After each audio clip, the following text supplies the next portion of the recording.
Olá, sejam bem-vindos ao Lâmpada Cast, o podcast de cultura, inovação e design da Luz Design Branding. Meu nome é Henrique Luzardi e nessa edição a gente vai aprofundar mais algumas questões que apareceram no nosso report Bem-Estar Integral, Saúde Física, Social e Mental. Especificamente, a gente vai falar sobre as intersecções entre planejamento urbano, saúde física e saúde social. Eu sou Paula Visonar, sou diretora de inovação da Luz. E hoje, então, a gente está aqui justamente para aprofundar alguns tópicos, junto com os nossos convidados Felipe e João, que vão ser apresentados logo na sequência. Enfim, sejam muito bem-vindos à nossa conversa. O Lâmpada Cast está começando.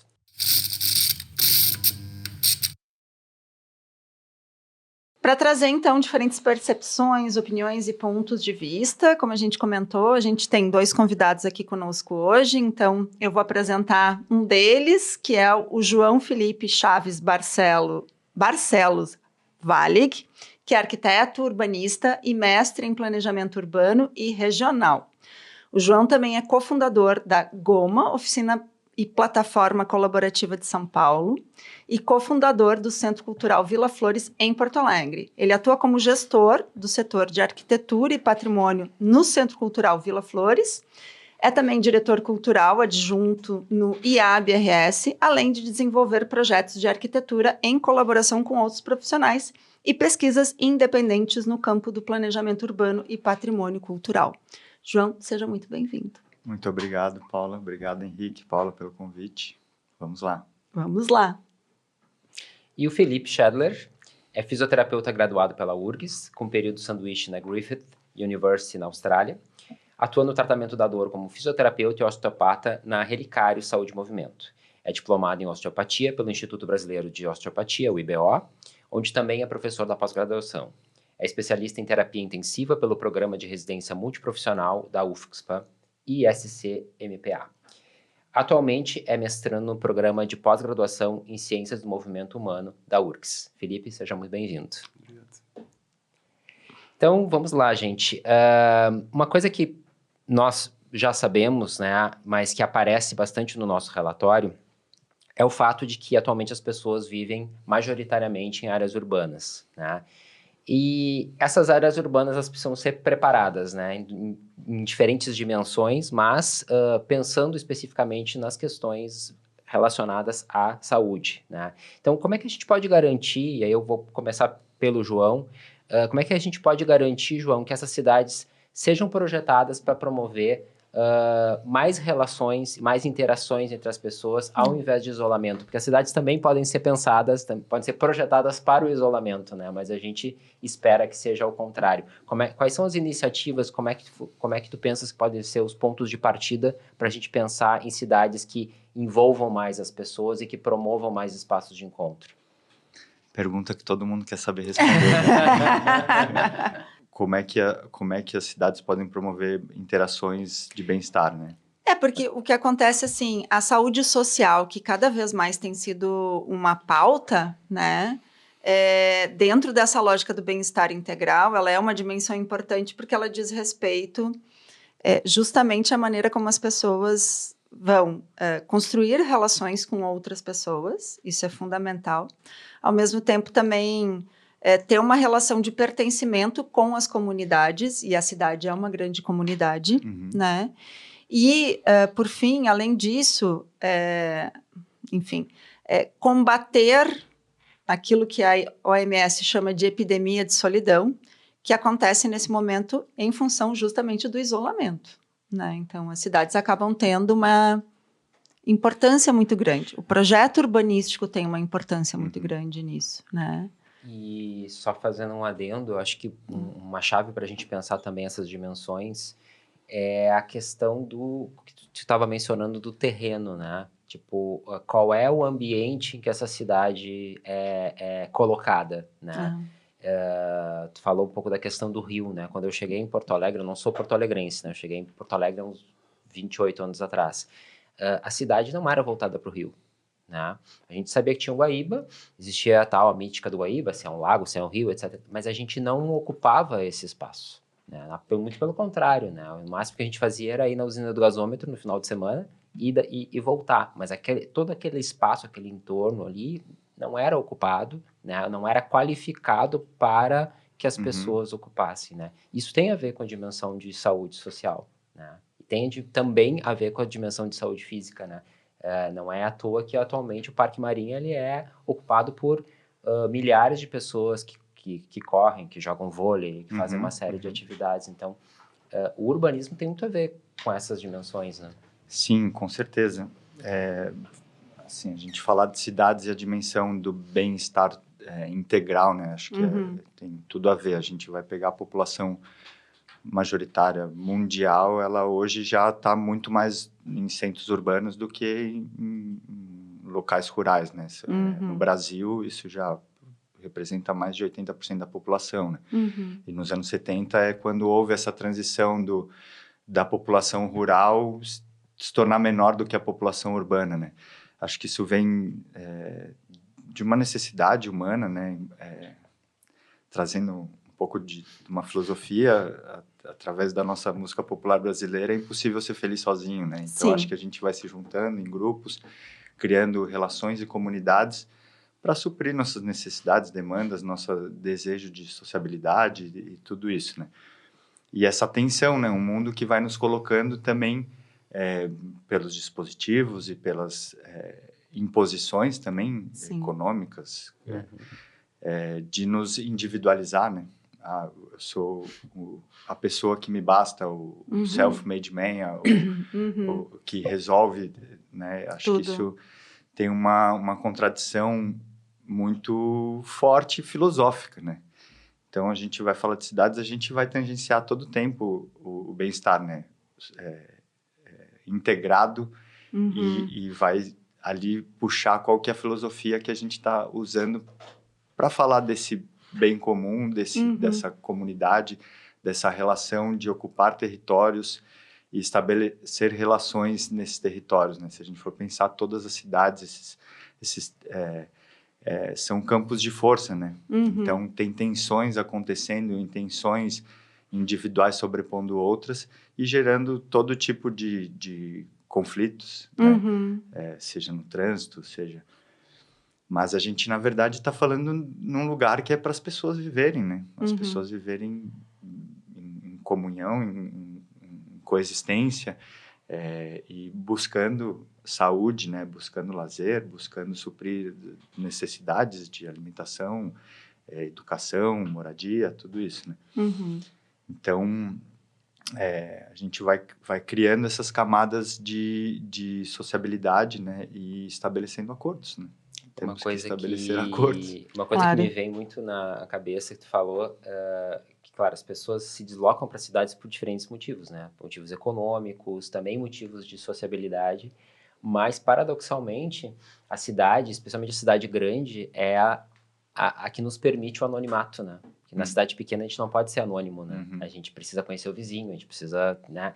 E na cidade, isso também foi uma coisa que eu percebi quando eu vim para cá, que é uma cidade que te permite não conhecer os teus vizinhos, né? De apartamento, né? De prédio, né? Então, a gente conhece, assim, de passado, elevador, mas não necessariamente de construir um relacionamento. Isso é bom em um certo sentido, mas também tem um lado pode ter um lado muito perverso, né? Que é esse isolamento, que acaba sendo gerado a partir dessa dinâmica, né? É interessante esse paradoxo, né? Porque é como se a gente exagerasse, fosse um exagero do remédio, assim, né? Eu consigo ser mais anônimo, eu consigo ser mais independente, mas ao mesmo tempo eu me isolo demais. Talvez a cidade ela possa também ter essa função de proporcionar esses espaços de encontro, né? Porque a gente sabe que o isolamento é uma pandemia, né? Sim. A gente tem uma pandemia de solidão, de isolamento, e a cidade ela pode ser construída no sentido de proporcionar para quem queira esses espaços de sociabilidade. Ou trazer, pelo menos, para a ordem da escolha, assim, né? Claro. Sim. Então, a pessoa pode escolher não estar naquele estado de solidão, né? Porque, acho que nem o João falou, é tudo um grande paradoxo, assim, né? Contradições o tempo todo, né? Ao mesmo tempo, às vezes, quando se fala dessas pessoas em solidão, na minha opinião, vai trazendo de uma maneira bem patologizada, assim, quase como se fosse alguma outras doenças, assim, entendeu? Daí eu estudo dor, por exemplo. Sim. E daí a gente tem expandido a noção de movimento também para os lugares que se ocupa. Sim. Então, o que é o melhor movimento para sua dor? Às vezes é mudar de cidade, às vezes é ir para a rua. Sim. Né? E a gente tem expandido movimentos terapêuticos também para outras coisas. Uma das pessoas que tinha muita dor, ela falava que o movimento de ficar em silêncio, por exemplo, em solidão, em sozinha, solitude, seja lá como queira chamar, frente à dor, era um movimento terapêutico. Né? Mas estava na ordem da escolha essa solidão. Então, acho que tem essa questão da liberdade da escolha. A pessoa que é sozinha, que não tem um espaço público para ir, essa solidão, ela sai da ordem da escolha. Ela não tem como ter uma coisa que vai se opor. Ela não pode optar, né? Ela não pode optar. Então, acho que sim, também tem essa questão da solidão, e que é muito prejudicial para muita gente. Sim. Mas também por essa sociedade muito dominada, às vezes, por uma noção médica, assim, uma noção de saúde, de medicamento, medicamentosa, às vezes se patologiza, se torna a solidão uma patologia como se fosse uma doença, assim... mais clássicas, assim, né? Sim. E de volta e meia, essa solidão, ela não vai também ocupar essa ordem da patologização. E nesse caso, por exemplo, específico de dor, ela pode representar uma liberdade. Claro. Que bom que eu posso me recolher e também ficar sozinho. Então, isso vai lembrando dos paradoxos sociais e contradições que a gente vive. E uma dimensão importante que tu vê todos os dias, né, Felipe, é outros estratos da população, como, por exemplo, pessoas PCDs, né, pessoas idosas que têm necessidades de mobilidade diferentes. E isso tem tudo a ver com o planejamento das cidades, né? Porque tem pessoas, tem cidades, ou tem determinados locais da cidade que as pessoas simplesmente não podem sair à rua, né? A não ser que sejam acompanhadas e tal, porque a cidade não permite mobilidade desses grupos, né? Isso também é patologizante, posso dizer isso? Né? Também, também promove adoecimento e também promove isolamento. Né? A cidade construída em tese por pessoas e para pessoas, né? Mas isso. Esse seria o ideal, talvez, né? E a complexidade do ser, né? Todas as necessidades diversas que a gente tem e vontades também, né? De provar coisas diferentes, criar relações diferentes, né? E as complexidades de populações, né? Seja questão da deficiência ou da segurança ou de questões econômicas também, né? Mas que cidade é essa, né? Que a gente está construindo? Ela, de fato, corresponde a essas necessidades, né? Essa função fundamental do ser humano, que é estar em comunidade, né? A gente tem a iluminação pública, que na verdade é um poste que joga para o meio da rua. E se tu passa em qualquer rua do Brasil, hoje o carro está bem iluminado e a calçada não, né? O poste joga no meio da rua. Enfim, tem muitos exemplos. As placas, as sinalizações todas são para essa velocidade do carro, tamanho, tudo é dimensionado para isso. Um carro não faz a placa, mas a gente faz a placa para o carro, para a máquina, né? Sim. E a gente se esquece, anda numa calçada detonada que, né, pode tropeçar, pode gerar alguma contusão, enfim. Há um empurra para a gente criar uma cidade dinâmica, produtivista e esquece totalmente as nossas relações, né? E além disso, além da cidade para as pessoas e toda outra ecossistema que está vivendo nessa cidade, né? Nos parques, os pássaros, os roedores, os insetos que estão aí também, né? A gente está distante ainda. E é por isso que eu falei de uma questão filosófica, né? Acho que a gente talvez esteja numa carência de filosofia, uma carência do sentir para restabelecer bases para questionar as cidades que a gente está produzindo e produzir cidades que vão promover interações mais distantes da solidão ou mais subjetivas, né? Uma produção de subjetividade alternativa que nos conecta, que nos dá bem-estar, né? Integrado nesse sentido, né? Seja do físico, seja do social ou do mental, né? Um desafio grande. Ainda hoje, esse paradigma ele é vigente, né? Não é à toa que próximo às eleições a gente tem aqueles grandes recapeamentos, né? Aqueles asfaltamentos de ruas, porque isso nosso imaginário remete a uma ideia de progresso, né? Vou abrir uma avenida, né? Vou construir um viaduto. A gente ainda está muito voltado para essa dimensão da mobilidade relacionada ao automóvel e especialmente ao automóvel particular, né? E não só isso, na verdade, a partir do que o João está falando, tem por base esse ideário, que é o ideário do progresso iminente, que as cidades devem ser pensadas a partir de uma lógica de progresso iminente, né? Só que quando a gente olha para a natureza, e aí, né, me conectando aqui com a dimensão de saúde física, tudo, enfim, nasce, cresce, envelhece e morre. Então, tudo também tem ciclos, né? A vida é cíclica. E aí a gente também percebe que existem as populações que acabam sendo excluídas, né, desse viver em sociedade, nessa comunidade que é a cidade, sobretudo pessoas idosas, sobretudo as pessoas que não estão 100%, né? Então, você falou que estuda dor e as pessoas... E eu posso... Assim, eu tenho lugar de fala nesse sentido, porque eu tenho fibromialgia e artrite reumatoide, né? Então, a dor é uma constante na minha vida. Eu aprendi a conviver com ela para ser uma pessoa que produz, enfim, né? Basicamente isso. Como é que tu percebe isso, Felipe? Assim, porque as pessoas que têm dor, elas também acabam se isolando nesse espaço de vivência com outras pessoas, né?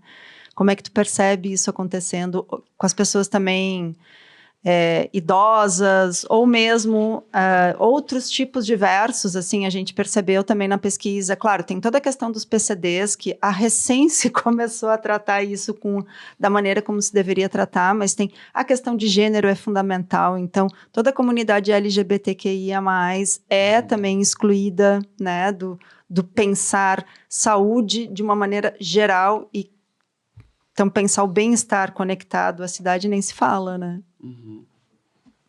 Sim. Eu não consigo exatamente ver, assim, essas pessoas como os outros, né? Claro! Essas pessoas somos todos nós, assim, né?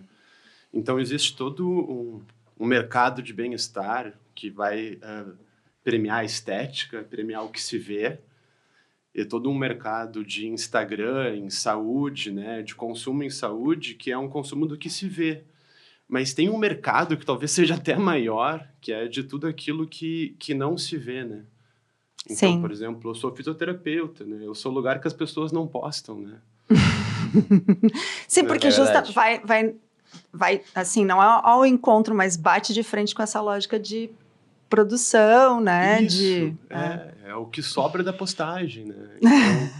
Então, não é o consumo que a pessoa vai lá e investe um valor, tipo, feliz que pode estar consumindo aquilo, né? Claro. Mas ela vai, que saco, né? Aconteceu isso comigo agora, né? Vou ter que... postar. Vou ter que lidar com isso agora, vou ter que investir nesse comércio, né? Então, eu acho que todo mundo vai ter suas dificuldades, assim, né? E volta e meia, eu acho que vai premiar entre esse convívio social e esse isolamento.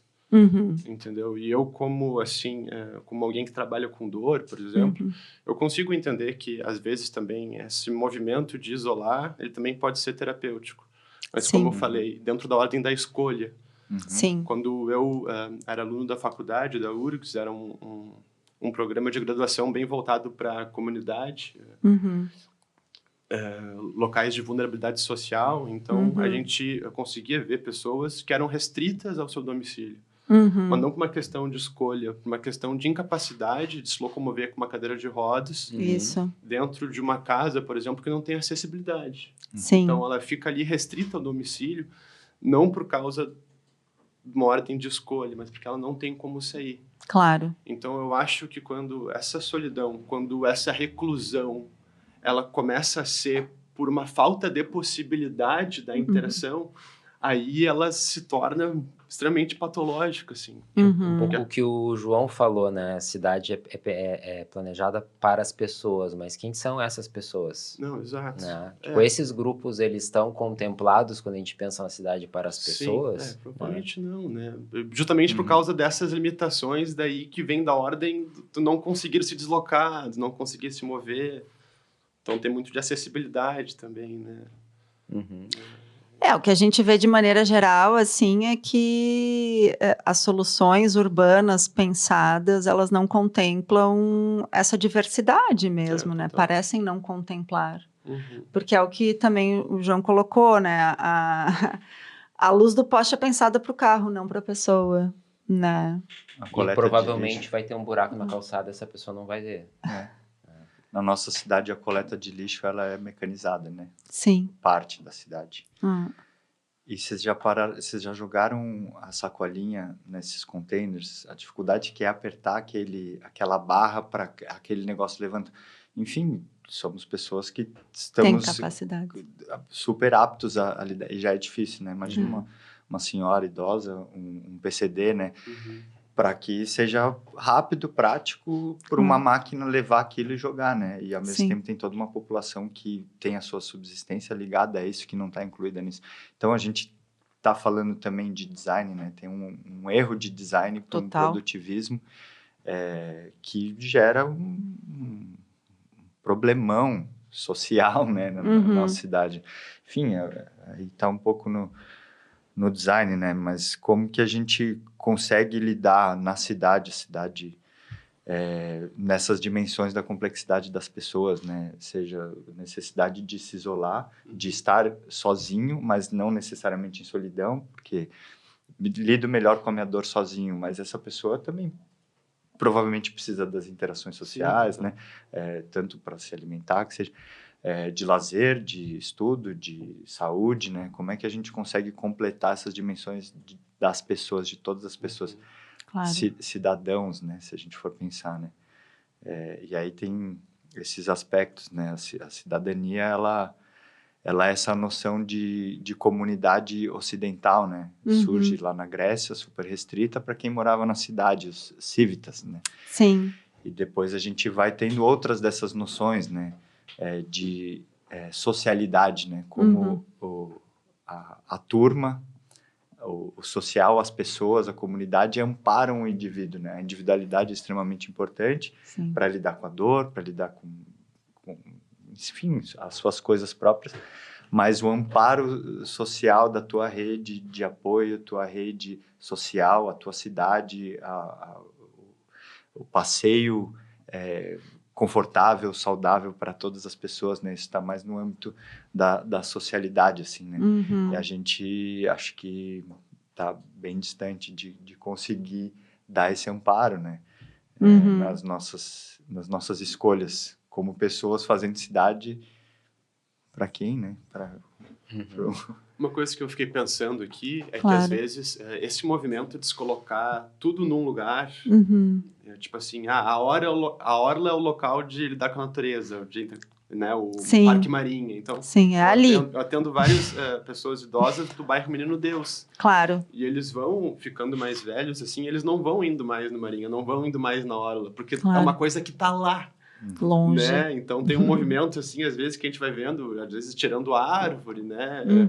Deixando aquele contexto de microcidade, né? Aquela coisa da quadra, com mais cara de cidade, menos arborizada, e vai alocando tudo para um outro lugar. Mas tem o Marinha, né? Mas é um deslocamento que, às vezes, ele vai ser mais difícil para quem tem um pouco mais de dificuldade, né? Isso está relacionado um pouco com uma ideia de planejamento que era vigente no século XX, né? De setorizar a cidade, né? Não é à toa que a gente tem, né, o nosso quarto distrito que ficou abandonado por muito tempo porque era o lugar das indústrias. No momento que a cidade se desindustrializou, aquele bairro todo, aquele distrito todo ficou vazio. Então, isso também é uma virada, né, que eu acho que especialmente na academia, né, tem sido pensado em termos de planejamento urbano, de pensar nesses espaços como os espaços porosos, onde tu vai ter equipamentos culturais, onde tu vai ter comércio, onde tu vai ter indústria, onde tu vai ter residência, tudo ocupando um mesmo espaço, porque isso muda a forma de pensar esse território, né? Muda também os deslocamentos. Não preciso pegar meu carro e dirigir 5, 10 quilômetros para chegar no meu trabalho. Eu posso morar e trabalhar próximo. Então, potencializa e dimensiona de uma outra forma esses espaços, né? Essa ausência dessa segmentação, que era uma característica muito clara, né? Do planejamento urbano do século XX, né? Total. Mais ou menos por aí. E até dentro da fisioterapia, até tu falou de insetos e sair dessa questão só do humano, né? Então, existe algumas linhas filosóficas que vão expandindo, assim, né? Então, a gente vem expandindo também o que é essa ideia do que é terapêutico. Muitas vezes fica muito restrita essa comunidade da saúde, né? A terapêutica sempre na relação entre humanos, mas na realidade a gente tem expandido, inclusive, para questões com a natureza, né? O que é mais terapêutico, né? Ir numa consulta ou ficar ali na sombra de uma árvore, né? O que é mais terapêutico numa consulta ou pegar um sol, né? Ou fazer a consulta na sombra da árvore. Ou fazer a consulta depois, ir pro sol. Mas às vezes, na realidade, essa noção do terapêutico, ela pode estar vinculada a pequenos elementos, né? Desde a acessibilidade ao sol, né? Desde da relação ali com uma árvore, né? Então, aquela árvore que se corta, às vezes, naquele bairro ali, para aquela pessoa que ela interage no mercadinho, e desce ali, fica embaixo do prédio, aquilo ali muda o microambiente daquela pessoa ali de uma maneira muito extrema, né? E para a pessoa que ela tem mais restrições de acessibilidade, plantar 30 árvores no Marinha, por exemplo, entendeu? Não vai ter o impacto que foi tirar aquela árvore da frente da casa dela, né? Que às vezes é a única ligação que ela tem com o que seria essa natureza... dentro do espaço. Dentro dessa noção de natureza como algo fora da gente, assim, natureza, árvore, planta. Não, isso tem um impacto muito importante a partir disso que você está falando, Felipe, na saúde mental, justamente, né, assim, porque esses deslocamentos que vão sendo feitos, assim, esses apagamentos que vão sendo feitos, eles impactam justamente na dimensão de construção de memória, de uma relação também com os espaços, e isso impacta na saúde mental, né? Total, e na física, né? Porque essa questão de mental e físico, ela é muito híbrida, assim, exato. Né? Então, por exemplo, tu só se mexe se aquilo que tá indo buscar vale a pena, né? Sim. Então, na realidade, uma busca intencional. Eu não vou me deslocar até lá se aquilo não é interessante tem um propósito para te mexer. Um propósito, né? Então, essa ordem do mental e do físico, né? Então, os lugares que eu ocupo, vamos supor que eles são decididos mentalmente, mas eu me mexo diferentes dos lugares que eu ocupo. Claro. Então, o que define, às vezes, a melhor maneira de mudar um movimento físico é tu botar uma pessoa de um lugar para o outro. Claro. Então, eu acho que, inclusive, expandir essa noção de terapêutico para os espaços, né? Essa noção de bem-estar para o espaço, também acaba tensionando esse do mental e do físico, entendeu? Sim, com certeza. Que espaço é esse, né?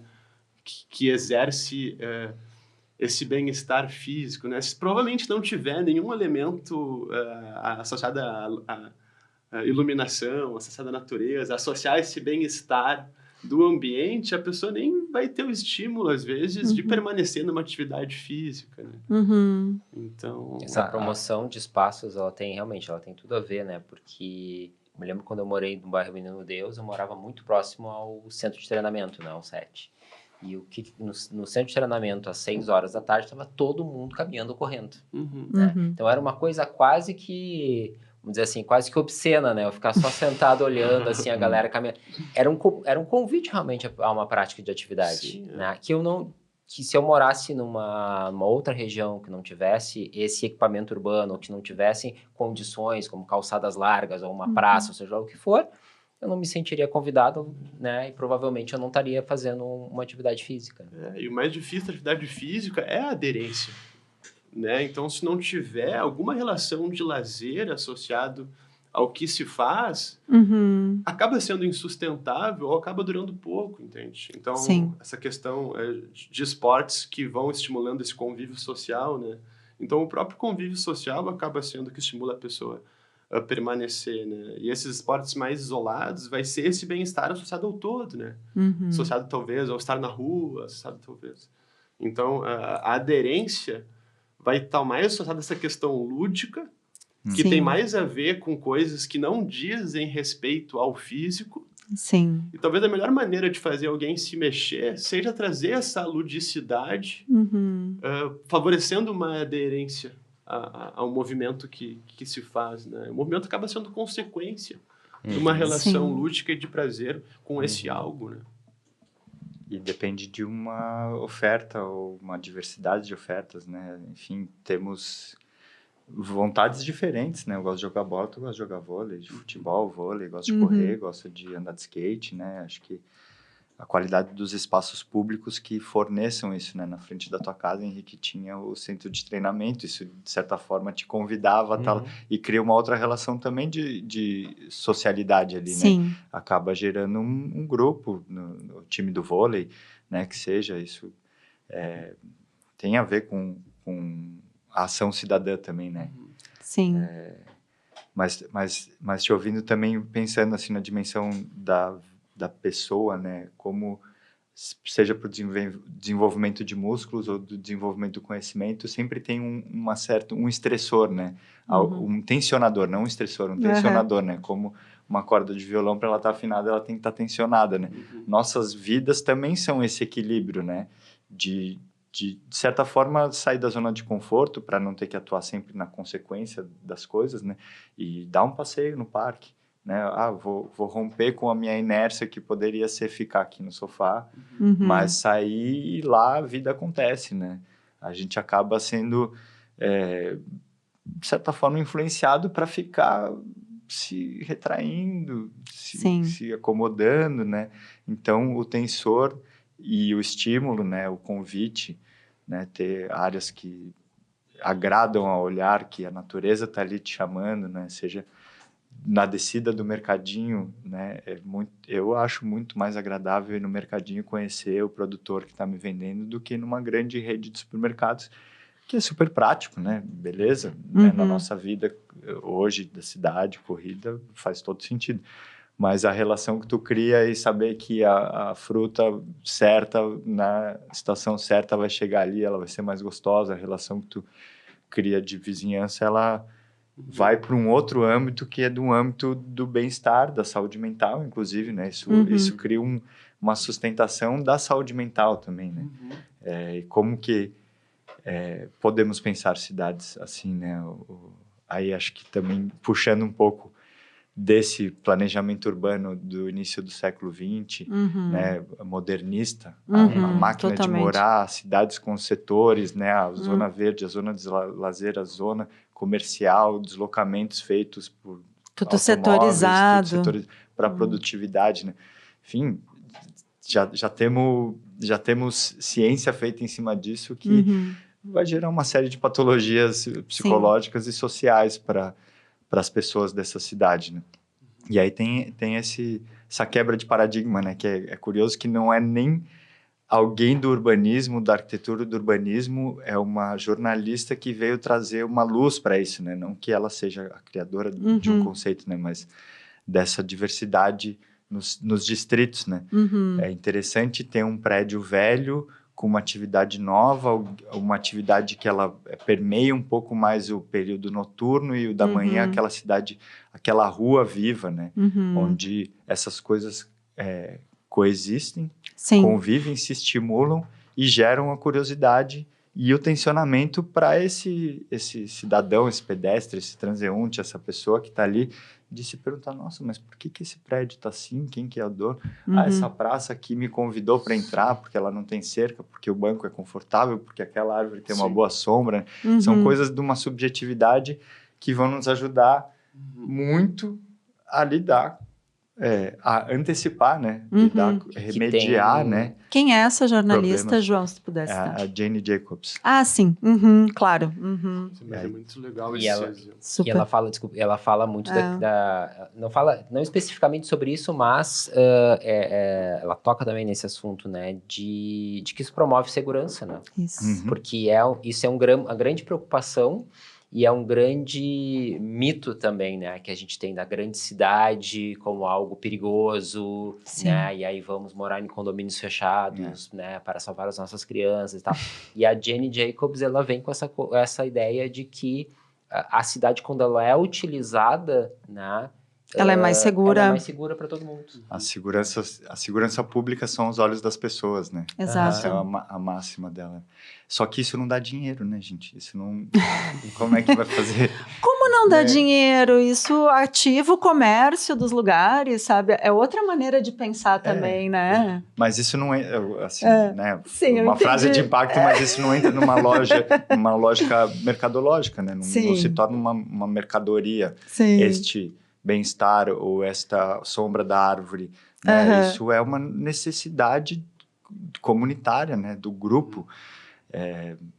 Mas então, esse é o paradigma. A gente está baseado numa regra de troca que veio a ser o dinheiro e perde, de repente, essas relações de subjetividade, né? Como é que a gente...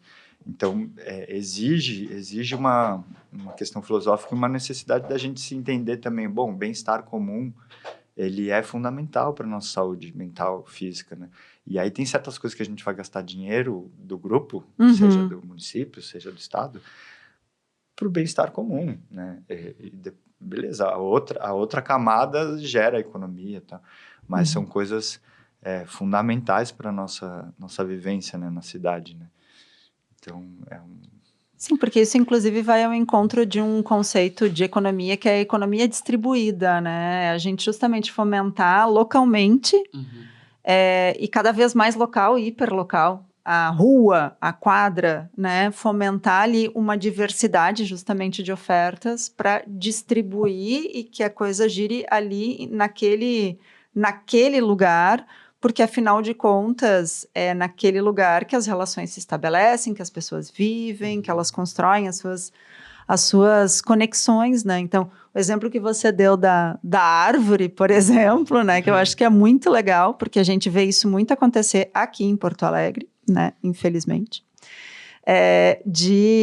Enfim, não só no que diz respeito a tirar a vegetação, assim, dos lugares, mas também uma destruição mesmo de alguns ambientes, né, e ecossistemas, assim, de uma maneira meio sistemática para estabelecer uma outra lógica de ganhar dinheiro que não é baseada nessa que é mais distribuída, mais conectada com um laço comunitário, talvez. Sim.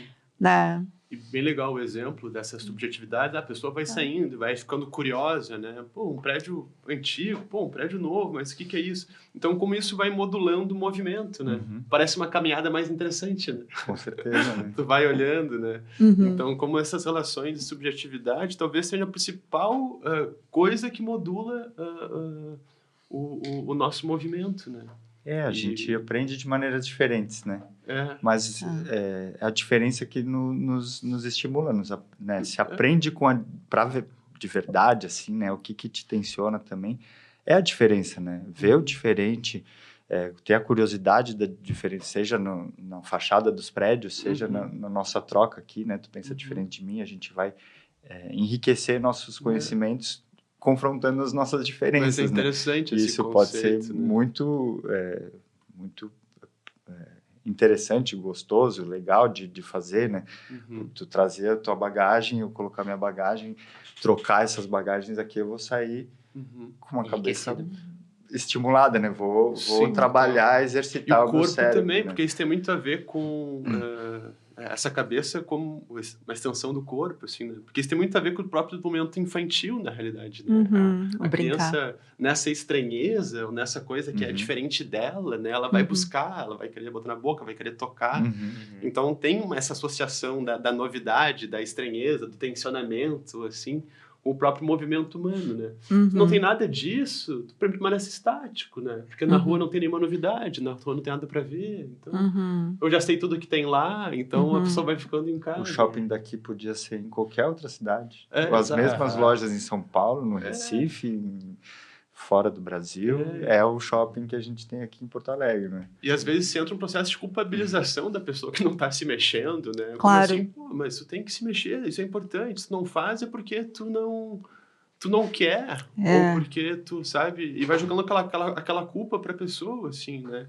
E vai se pensando que esse se mexer, ele é completamente desassociado com uma motivação ou com uma ludicidade, e vai se achando que a motivação, às vezes, só saúde, ou só evitar riscos, ou só não adoecer, é o suficiente para todo mundo. E às vezes não é. Às vezes o que vai ser o mais interessante para alguém vai ser o interesse, vai ser esse bem-estar, né? Esse Sim. bem-estar do presente, não esse bem-estar só no futuro. Claro. Para muita gente que está mais aqui, no aqui e agora, essa coisa do futuro, eu vou fazer exercício para eu morrer 10 anos depois, não é o suficiente para tirar a pessoa de claro. cada um. Então, se falar sobre isso, eu acho que vai despertando também isso de a gente pensar de maneira mais híbrida, né? E todo esse discurso que está falando, e isso afetando o movimento, vai nos mostrando que esse físico, esse lúdico, esse emocional, esse social, ele não é tão desassociado assim, né?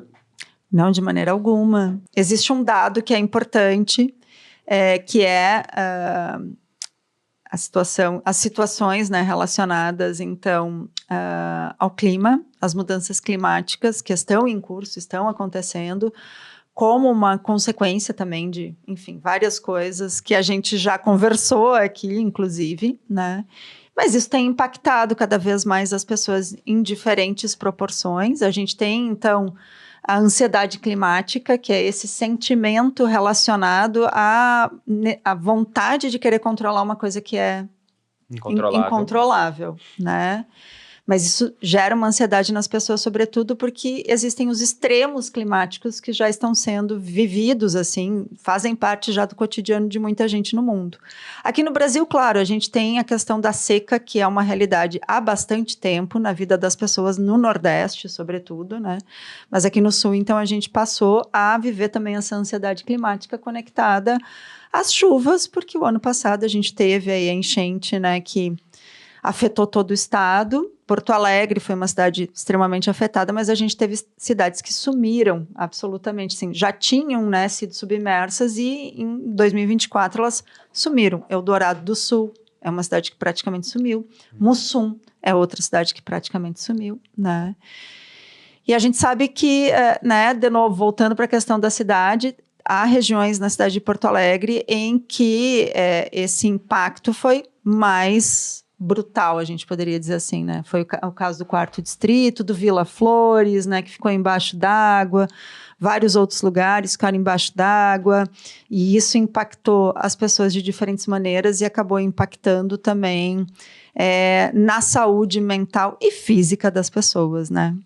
Então, assim, começando contigo e aí depois indo, né, começando com o João e depois indo para você, Felipe, como é que foi a experiência do Vila Flores? Como é que vocês lidaram com isso que aconteceu ali? Como é que vocês, junto com a comunidade do Vila Flores, conseguiram encontrar meios de sair daquela situação, se reconstruir e hoje está aí, como uma comunidade viva que busca ressignificar esse território da cidade também? Estamos lidando, né? Sim. A ameaça está aí, acho que todo o gaúcho, enfim, todo o ser humano da Terra está percebendo e lidando com isso de verdade, né? Assim, sim. A crise climática, ela é iminente, ela está nos atravessando todo momento, assim. Eu vejo que o Vila Flores, a sua condição de socialidade, como eu estava falando, ela foi fundamental para a gente lidar e reerguer e ter vontade, mais uma vez, de fazer o movimento e restabelecer a questão física, né? Porque foi a questão social que nos deu força para limpar, para recolocar, para repensar, para regenerar as nossas relações ali naquele espaço, que é um centro cultural, é um prédio antigo, tem uma importância histórica, tem uma importância da memória, né? Tem uma coisa que atravessa um pouco gerações, né? Traz questões fundamentais da formação da cidade, do território industrial lá. Então, ele fala para além do seu momento presente, mas ele foi afetado muito por essa enchente. Só para nossos ouvintes entenderem, foram quase 30 dias de água a 1,5 metro, né? Então, tudo que era do térreo, tem um galpão ali onde acontecem as atividades culturais, que é a área cultural da Associação Cultural Vila Flores, que ficou submersa de, assim, ateliês que perderam tudo. Enfim. E numa região onde muitas pessoas que moram, muitas pessoas em situações bastante delicadas perderam tudo, né? Sim. Quando comparado à moradia, não ter para onde voltar, é muito mais forte, né? Sim. Mas a gente conseguiu porque ao longo desses 10 anos de associação cultural, ou 15 anos que a gente está estabelecendo que é o Vila Flores como centro cultural, foi formada essa rede de solidariedade, de fazer junto, de trabalhar, de conviver, de curtir junto, de ter propósito, de criar uma noção de comunidade, né? Então, isso nos ajudou a limpar, assim, foi mutirões muito importantes. A gente recebeu fundos, né, numa campanha que a gente fez, pessoas doaram ajudas, dinheiros para a gente conseguir comprar produtos de limpeza, ter um retorno para esses ateliês, poderem comprar os equipamentos que foram perdidos. Inclusive, isso gerou até uma distribuição de recursos, de dinheiro para a região, também para outras associações do mesmo território que sofreram também, né? Então, essa rede social, sou porque nós somos, essa base, assim, foi fundamental. Mas aí gera uma reflexão muito mais ampla, né? Que atravessa o tempo, inclusive, atravessa o nosso movimento de estar ali, né? Diante dessa situação de crise climática, assim, que alternativas que a gente tem, né? Ou é criar uma contenção, que é o sistema que Porto Alegre decidiu ter desde os anos 60, afetado por outras enchentes, né? Criar um muro, um sistema de contenção, que é um dique que vem da estrada e ele vira um muro, atravessa o centro, aí vira a orla, que é uma zona alagável, mas segue um dique para proteger o centro e tal. Questões políticas, administrativas, que seja, fizeram esse sistema falhar, né? As bombas não funcionaram, os muros tiveram problema nas comportas, os diques também romperam, questões técnicas delicadas de um projeto dos anos 60, né? Numa situação que é uma enchente que foi maior do que a prevista ou a que se passou em 41, né? Sim. Então, as opções são conter, se adaptar, e aí adaptar a gente tem soluções humanas para isso, né? Seja construir as cidades elevadas de palafita ou as casas flutuantes, né? Não é o caso aqui, porque é uma situação que acontece num espaço muito grande, né? Ou então migrar, né? Então sair do lugar, assim. Então conter, se adaptar ou migrar. Como é que a gente faz isso? Tudo só de pensar nessas três coisas já dá ansiedade, né? A gente já fica... Porque nós estamos falando de milhões de pessoas, né? Não, Então, não é uma cidade pequena, não é uma região pequena, né? E a gente está falando de deslocamentos e até também de pessoas que têm as suas raízes, né, nesses territórios, né? Não é um movimento tão simples, né? Identidade, né? Claro. Como é que tu sai do lugar que era da tua avó, da tua identidade, tu tá totalmente conectado com aquele local, com suas culturas, né? Então, essa é uma reflexão que vai passar, vai aumentar, não vai passar, ela vai aumentar, né? Uma necessidade de discussão iminente desses temas, assim. E a gente aí, falando como Vila Flores, assim, a gente está recolocando a própria função social do centro cultural para falar sobre isso, né? Claro. Trazendo um projeto e buscando recurso, parcerias, estabelecendo parcerias também, para ter aquele espaço como um laboratório para as questões climáticas, da crise climática, né? Algo que a gente chama de Várzea Lab, é um projeto de ocupar os espaços para ter estudos e pesquisas aplicadas no território para dar uma resposta mais condizente, seja saber armazenar água, porque se a enchente vem a gente fica sem água, saber lidar com energia, saber lidar com rotas de fuga também, saber lidar com uma população que muitas pessoas idosas lá ficaram os 20 dias lá porque não tinham como sair, não conseguiam descer pelas escadas do seu prédio, né? Enfim, é um cenário tenebroso, assim, que pegou completamente despreparado, apesar de terem sido dados vários anúncios, né? Assim como o município, a gente tinha já o apontamento de que esse sistema precisava de uma manutenção, estava falho.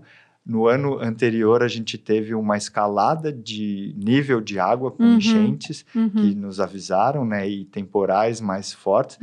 E o nosso dinamismo de cidade e questões políticas, administrativas tal, passamos por cima de tudo isso e tomamos uma porrada muito forte, né? Com consequências imensuráveis, né? A gente ainda não consegue economicamente, socialmente, né?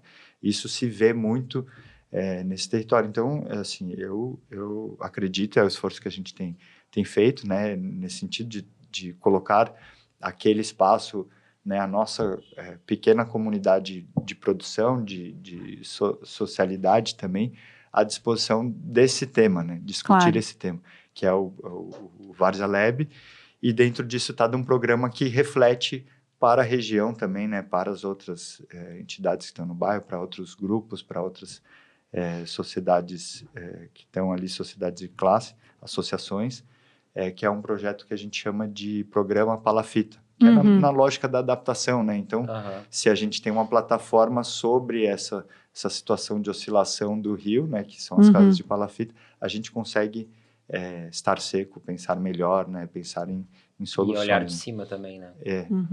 E seguir adaptado, né? Mas, né? Isso muito pequeno, né? A gente, por tamanho da cidade, para esses milhões de pessoas, enfim, para outras, muitas cidades, na esperança de que as nossas pequenas respostas para contextos quase pessoais ali sirvam de referência, de exemplo para uma outra cidade que também sofre da mesma situação, ameaça, assim, né? Então, essas duas coisas, assim, a base social que foi criada foi fundamental para recuperar, para atravessar a enchente, não só recuperar, mas durante a própria enchente, e depois uma mudança de rumo, porque é iminente, assim, a gente precisa repensar o lugar que a gente está nesse sentido. Né? E falando em contexto pessoal, Felipe, tu foi um dos deslocados, né, pela enchente de 2024, né, porque a água chegou literalmente até a tua porta, né? Como é que foi essa experiência para ti, assim, o quanto ela te mobilizou em termos de saúde mental, de saúde física, e como é que tu vê esse movimento? Sim, a clínica onde eu trabalho, a água invadiu toda, assim, né? Sim. Inclusive, a academia tinha sido inaugurada no térreo fazia uma semana e invadiu tudo, assim. Sim. E na minha casa chegou na garagem, assim. Também estava meio insustentável, sem luz, sem água, e eu acabei saindo. Que agora a chuva, ela muda, né? Ela muda o contexto da própria clínica, assim, por exemplo. Muda entre os profissionais, né? Tu começa a ver que tem uma tensão que... começa a chover. Que não existia antes, né? Então, acho que vai demorar um tempo até que a população, ela retome o seu prazer na chuva, assim. A chuva... eu gosto de chuva. Acho que muita gente parou de gostar. Mas o que eu queria trazer, assim, acho que a gente escutou agora uma visão do macro, assim, de políticas de solução. Eu gostaria de trazer algumas visões do micro também. Claro. Assim. Então, eu atendo algumas pessoas da rua, né? Sim. Então, tem uma das pessoas que eu atendo mora muito perto ali, então elas estão há muito tempo ali, né? Muitos anos naquele lugar. Então, nunca aconteceu aquilo, então não ia acontecer, né? Isso nunca aconteceu, né? Como é que ia acontecer agora? E eu mandando foto, né? A água foi subindo. E essas pessoas idosas, foram resgatadas de barco. Dessas próprias casas, né? Algumas lidaram melhor, outras lidaram muito pior, assim. Então, por exemplo, uma das histórias, nas pacientes minhas, ela sai, então, de barco, ela muda de casa nesse período e ela tem quedas mudando da sua casa para outras casas, entendeu? Então, ela volta para sua casa com um combo de pânicos. Por exemplo, pânico de escada, pânico de chuva, pânico de... Claro. Então, ela vem, assim, incapacitada, numa mistura de ansiedade, com perda de força, com dor, porque tudo isso modulou como ela se mexe, como ela se relaciona numa relação de confiança com o espaço, né? Então, aquilo gerou uma série de acometimentos físicos, assim. Então, esse pânico, inclusive associado à própria chuva, depois eu fui identificando que a chuva desencadeava os mesmos pânicos. Que é uma insegurança no espaço, né? Que se reflete numa insegurança física. Eu mudo a forma como eu caminho, eu caminho mais recolhido, eu tenho a tendência a tropeçar, porque eu não tenho mais segurança no meu caminhar, não tenho mais segurança naquele lugar que eu habito. Isso, né? no espaço externo, né? Então, um evento climático desses, ele te deixa desconfiado em relação ao externo. Entendeu? Então, essa desconfiança com o externo, o fora, ele passa a ser ameaçador, né? Então, tu começa, isso impacta no próprio movimento, podendo gerar até fraqueza e dor. Outra paciente minha, no mesmo que estava comigo na época, ela estava com uma série de coisas muito delicadas acontecendo. 2 fraturas, uma redescoberta de uma questão oncológica, morava num apartamento térreo. Então, no meio daquela condição de saúde, entendeu? Mais a questão do apartamento, né? Então, gerando todo um impacto de moradia e financeiro para conseguir manter seus próprios cuidados de saúde, né? Claro. Então, algumas pessoas estavam ali e aquilo virou o principal problema, né? A questão da enchente, a questão da casa, né? Em outras situações, já tinha vários outros problemas ali, mais aquilo, e aquilo às vezes é a gota d'água, não a gota d'água, a enxurrada de água, assim, para a pessoa entrar numa decadência a nível de até porque para muitas pessoas, não só em Porto Alegre, mas em todas as outras cidades que foram afetadas, né, aquela casa ou aquele apartamento era o seu único bem, né? E aí tu tem um duplo adoecimento, né? Um adoecimento pela invasão da água e um adoecimento posterior de ver aquele bem perdendo valor de mercado, né? Porque é o recurso que tu tem, né? No final das contas, é a única coisa que tu te dispõe, né? Para ter um teto, né? E, de repente, para eventualmente poder utilizar em alguma situação. E aí as duas coisas acontecem simultaneamente, né? O teu teto já não é mais o teu teto que era antes, né? E o teu bem, do ponto de vista material, financeiro, ele desvalorizou, né? Então, é um duplo adoecimento, né, que acontece. De todo mundo, né? Então, vai dando insegurança até com o próprio trabalho, assim, né? Então, eu tô à mercê, então, de outra enchente para eu... Então, isso vai gerando uma tensão global, assim, e também vai mostrando também que como, assim, ter mais recurso financeiro, assim, inclusive, vai impactar em como a pessoa vai superar ou não aquelas questões. Claro. O carro encheu, tinha seguro, fui lá, troquei de carro, tá melhor, tá... Não é assim para todo mundo, entendeu? Para a maioria não é assim, né? Então, vai ficando bem evidente, assim, essa diferença da superação associada também em relação a um poder monetário, assim, né? Sim. Que resolve, para algumas pessoas, né, vai ser mais fácil lidar com aquela situação. Então, se vai se convivendo numa sociedade onde algumas pessoas vão se relacionar com o fenômeno quase numa ordem de banalidade, de maneira impressionante. Foi o que a gente viu também. Entendeu? Né? E outras pessoas com a vida extremamente... Então, vai gerando essa desigualdade do trauma, né? Que é um outro tipo de desigualdade, assim, né? Um evento traumático... Na verdade, é um aprofundamento da desigualdade que já existe, né? Mas quando em tempos de normalidade, ela não fica tão visível, né? Mas nesse momento é muito mais visível. Porque quem tem a condição financeira vai se recuperar mais rápido. Quem não tem, talvez nem se recupere. Né? Então, é um aprofundamento, abre um abismo, né? Sim, e eu falo de quem? Eu falo também da visão do primeiro comércio que se restabeleceu na rua. Sim. Mas a característica da rua em termos de comércio mudou completamente. Sim. Tem 3 comércios ali, 4 que... E 3 ou 4 comércios lado a lado fechados, né? Isso, com placa de aluga-se ou vende-se, né? Então, tu vai sentindo essa tensão naquele ambiente, daquelas coisas fechadas, né? E alguns lugares que estavam há muito tempo no mercado, deixando de existir. E essa identificação que ocorre no silêncio, né? Porque não tem ninguém ali avisando, né? Olha, aqui fechou por causa do enchente. Fica tudo ali, né? E tu vai observando os detalhes, né? Se tu olhar direitinho, ainda tu consegue identificar em algum lugar o nível da água, né? Então, fica aquela coisa, assim, né? Aquele silêncio, assim, não explicativo, né? Mas para quem estava por dentro do processo, começa a sentir, inclusive, essa tensão. Sim, eu já vi. Essa tensão, né? Não, e o quanto que isso impacta na nossa...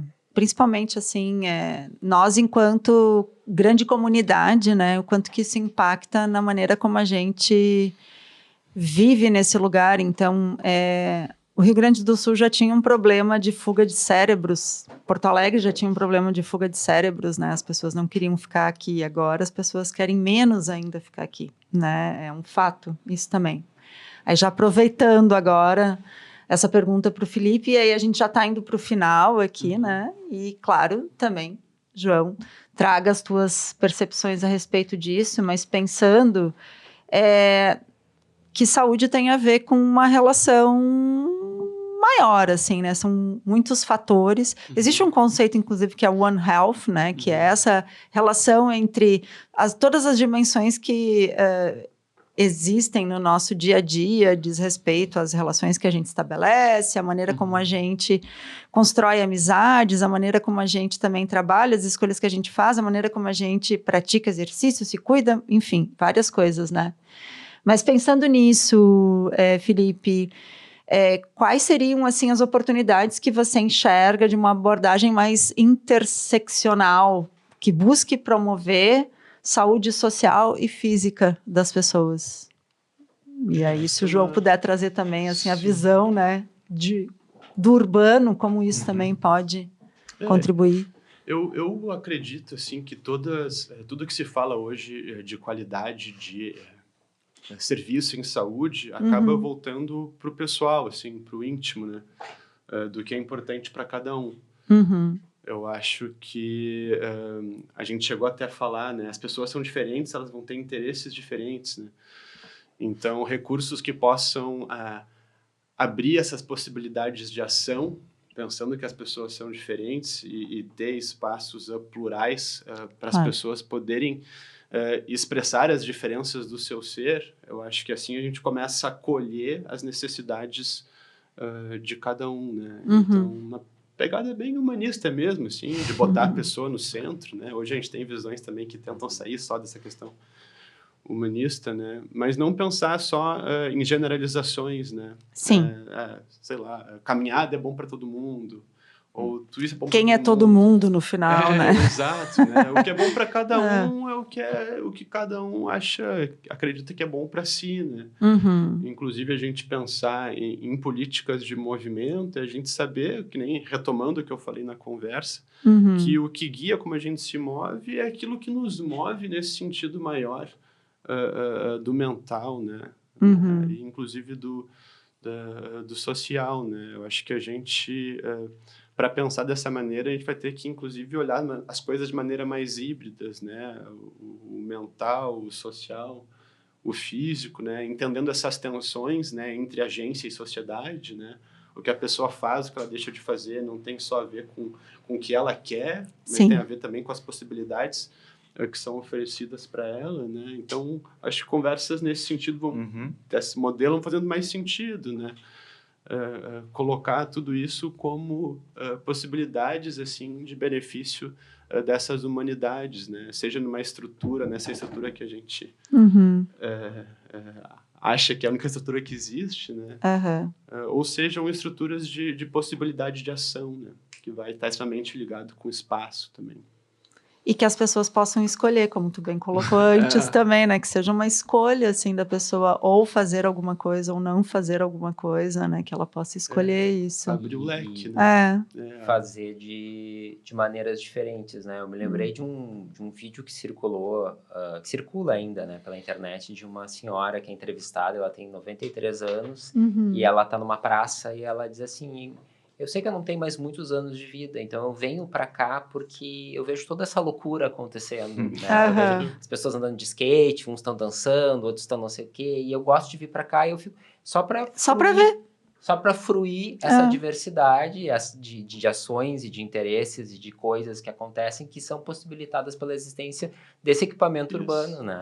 Onde as pessoas se congregam não necessariamente para fazer a mesma coisa, mas para... ter a possibilidade de fazer coisas diferentes juntos, né? É um pouco sobre isso, né? Essa ideia, né, de espaços de convívio dentro de uma lógica de planejamento urbano, né? Isso como um movimento terapêutico, né? Um movimento físico, social, mental, né? É um exemplo que eu acho que ele vai mostrando esse híbrido, né? Exatamente. A gente se ouvindo, né? Para mim fica bem evidente assim a necessidade do juntos, né, do fazer juntos, da comunidade para o bem-estar, né? Comecei falando uma frase, é impossível ser feliz sozinho, e me dá vontade de reforçar ela, assim, né? Como ir para a praça para ver os outros se divertirem me dá bem-estar, me dá alegria também, né?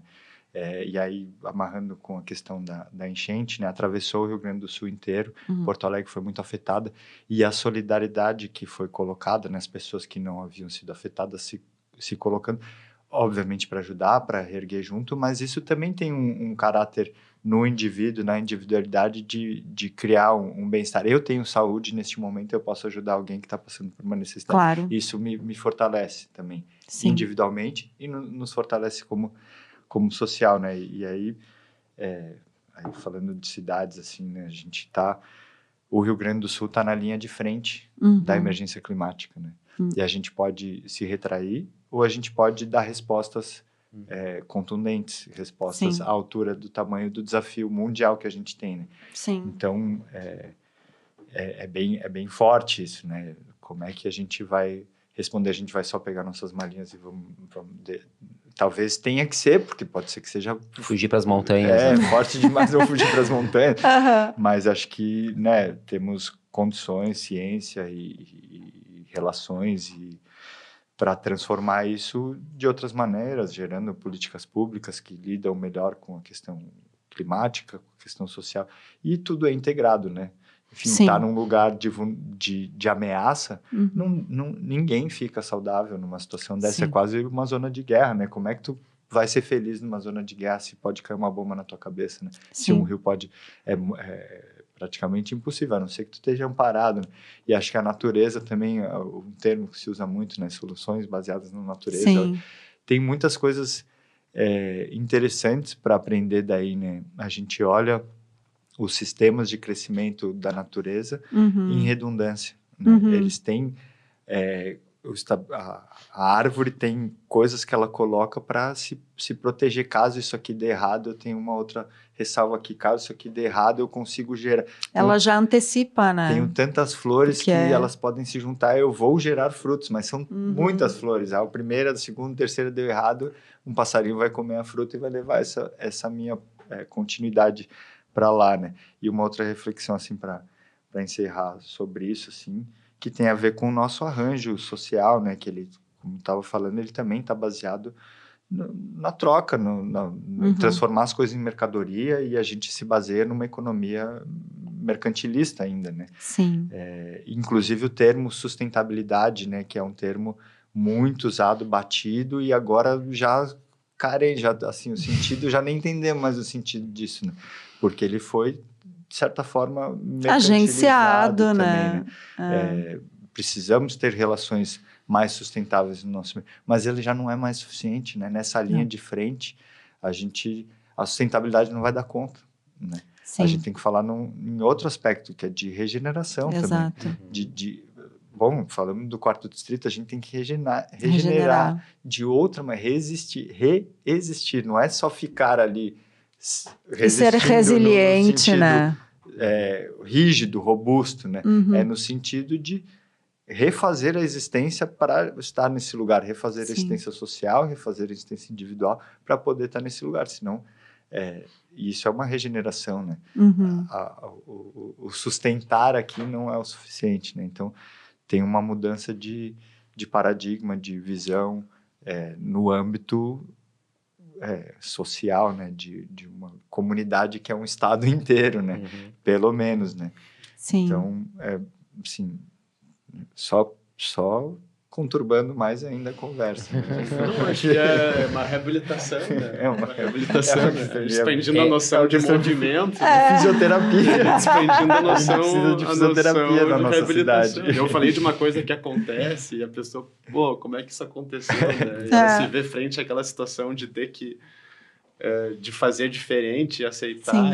Então, mais uma vez, a gente vai tensionando essa coisa, né? Sim. Eu diria que é impossível ser feliz sozinho e é impossível pensar sozinho, né? Então, que bom que a gente consegue reunir, né, pessoas que têm formações diferentes, né, que têm vivências diferentes para construir alguma coisa nova, assim, e especialmente trocar essas vivências, né? Porque a gente acaba se contaminando positivamente, né? Pela experiência do João, pela experiência do Felipe, né? Então, já aproveito para agradecer muito a presença de vocês. Acho que foi uma conversa muito legal, né? Foi uma conversa muito, muito leve, mas ao mesmo tempo onde a gente tocou em assuntos bastante densos, né?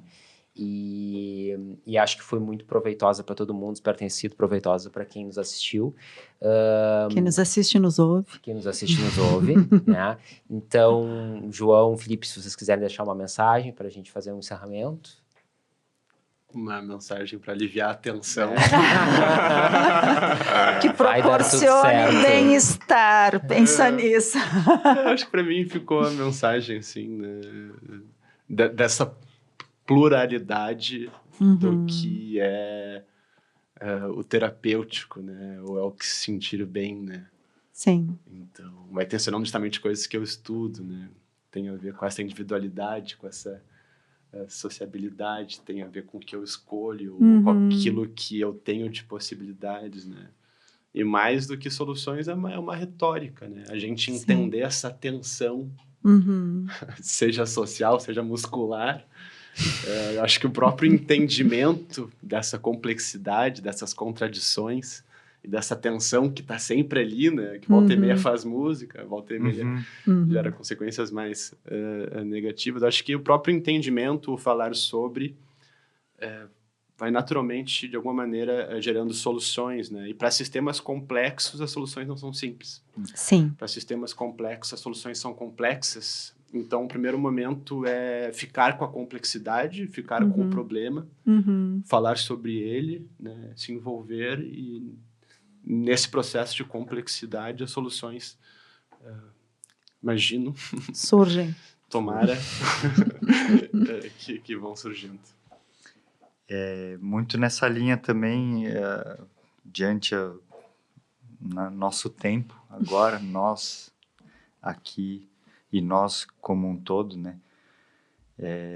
Acho que, assim, só refletindo um pouco o que o Felipe falou, o equilíbrio, né? Uma noção de equilíbrio, mas o equilíbrio é dinâmico, ele não é estático, ele ele é achar o movimento, né? Buscar esse lugar, né? Então, acho que dentro de toda essa integralização de soluções transdisciplinar, né, a gente tem cada vez mais condição e olha um pouco melhor fora da caixa, né?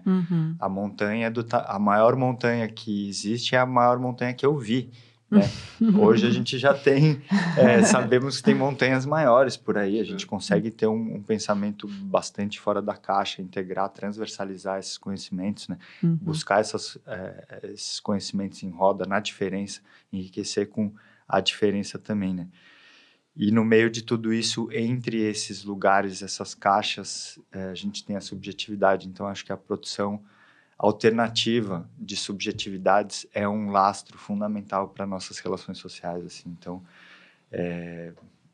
tem coisas que estão no meio das coisas, que é a sombra da árvore, que é a conversa no mercadinho, que é a caminhada até a praça mais perto, e ali eu vejo o pessoal se divertindo e me divirto também, né? Isso é muito subjetivo, isso é muito valioso, isso é muito precioso, né? Quando a gente se afasta disso, a gente tende a adoecer, tende a encontrar solidão, tende a não entender mais e perder a motivação, inclusive, né?